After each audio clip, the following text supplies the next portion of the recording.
Le previsioni climatiche fanno ben sperare in vista del weekend pasquale. Allora l'unico dubbio resta quello sul come e dove trascorrere la Pasqua e il ponte di Pasquetta. Da domani scuola in vacanza per qualche giorno che servirà per staccare un po' la spina dalla routine quotidiana e a pochi giorni dalle celebrazioni della resurrezione di Cristo abbiamo chiesto agli agrigentini come sarà la loro Pasqua. In famiglia, in modo assolutamente tradizionale. Programmi per la Pasquetta?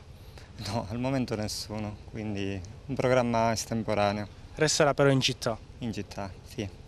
Qui ad Agrigento in famiglia, Programmi per la Pasquetta? andremo fuori. Io sono ospite, io vengo da Genova e sono venuta qui a passare le mie vacanze. Quindi in di vacanza ad Pasqua. Agrigento. Sono in vacanza ad Agrigento, sì.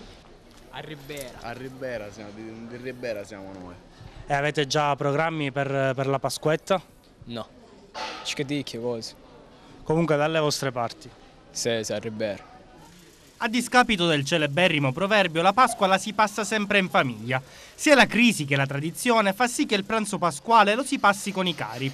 Le mura domestiche restano il luogo preferito dove trascorrere le festività pasquali, soprattutto tra i meno giovani, a discapito dei più giovani che invece non rinunciano a celebrare il lunedì di Pasquetta in compagnia di amici.